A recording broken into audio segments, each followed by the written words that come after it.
Hello and welcome to Whisky.com, where fine spirits meet. My name is Ben Luening. I'm the master taster of Whisky.com. This is Horst, my father, and he's a senior taster of Whisky.com. And welcome to the Whisky.com Awards May 2024. We're in the 24th. Yeah, we're a bit late. Yeah, the thing is... so we have been on vacation. Yes, summertime is vacation time. And yes, we do have an honorable mention, or we do have quite a lot of awards and honorable mention this month, because the last 2 months have been quite slow, where we couldn't even fill the podium fully. Yeah.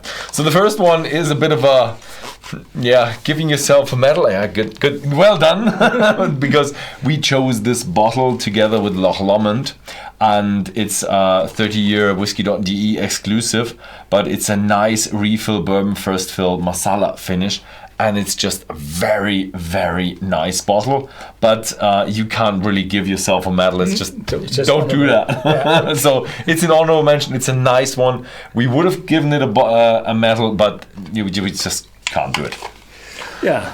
Second honorable mention is this Aberlour vintage 2012, 12 years old, from Signatory Vintage, and they do not color their whiskies, and this is really, really dark. It's an Oloroso sherry cask maturation. I think it's complete maturation. It's not a finishing, no.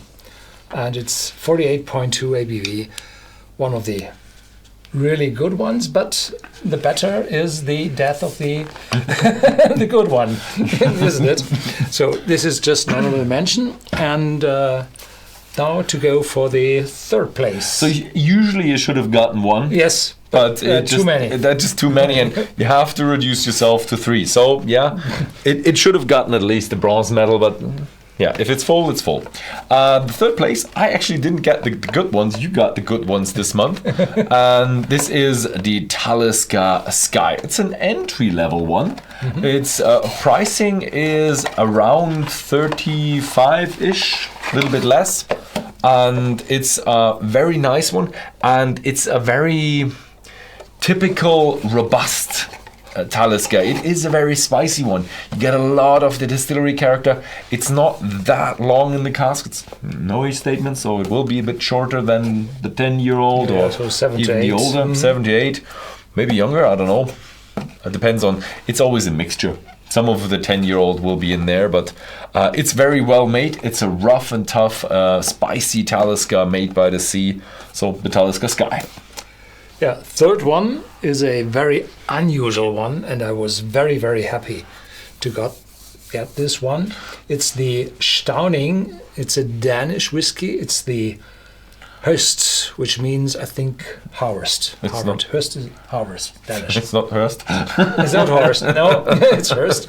This O with a slash in between is an Ö. Okay. It's umlaut, very unusual for all the Anglo-Saxons, and it's 40.5 ABV, and it's a double malt, not from the casks. Let's say first malt there. No, one barley malt and a rye malt mixed together. It's a mixture between barley and rye. Oh, okay. And a rye malt. This is very, very special, because most of the ryes you get from Canada somewhere, they are not... But they were independent distilled. Independent... made the barley, and independently made the spirit. Oh, okay. So this is... It's always a bit tricky for smaller distilleries to make rye. Making a rye is pretty tough because of the mash tun. The mashing of rye is a lot different to barley. And this is a floor. How it's called, a direct. They do. It's have floor malted, and they have a machine. Yeah, they have an automatic floor malting. That's like thing. It's wonderful. I love it, because we have floor malting like in the old times. Like the machine running through. Yeah, I really have to visit them at some point. And this is something for, we are engineers, mechanical engineers, so this is what we... Everybody was like, machine. And we're like, yeah, machine. And they have an incredible amount of pot stills. I think around 18 or 24 very small ones, and they are direct fired. Ooh. And the direct fire is open. You can open a latch and you see the direct fire between. Stauning is really a great distillery. They do everything like in the old times, but with new technology. Yeah. Yeah. And so in other countries like Australia, no open fire, no alcoholic fumes and fire. And they did it for hundreds of years. Okay, let's just say in 100 years they had a lot of accidents, but usually the accidents were not because of explosions of alcoholic vapors, but because of explosions of stuck bits in the condenser and pressures and under pressures and yeah. So first one, best one. Gold award. Gold award goes to Glenfarclas 105. The 105 we know for a long time. It's a 105 proof, the old imperial measurement of alcoholic strength, and 100 proof is 57% ABV, and each 3 ABV is 5 proof. So this is 57, it's 100 plus 5 is 3, so it is 60% ABV. And this is a 16-year-old. Now you have to select casks really to the point to get this mixture down to exactly 60%. And this is easy with a normal 100 proof, 105.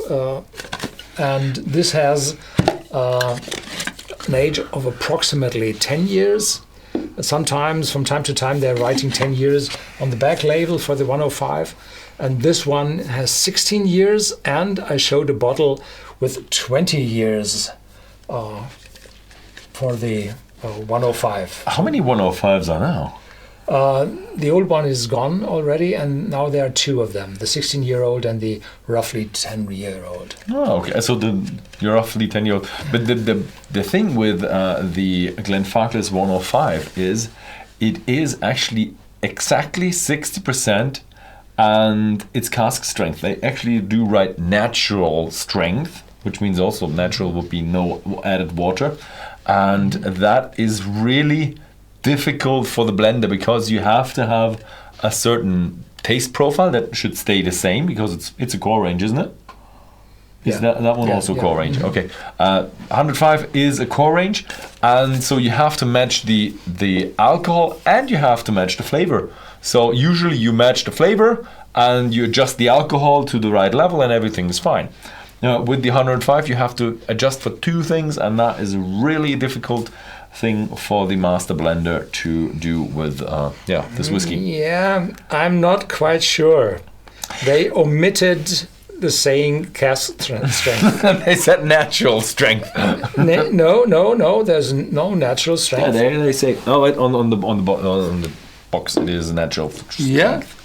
Yeah, it says natural strength. Yeah, somewhere around there. Natural strength, 3rd line. At natural strength. Yeah, okay. But I've been at the filling station and they were like, it's a bad day if you have to do 105 because it's just such a difficult task to do. I'm not quite sure if this is also done like that, but I guess it is as it is the 105. So yeah, I love the 105. It's a beautiful whiskey. Yeah. Sure. Yeah. So that was it. And have a look at Whisky.com.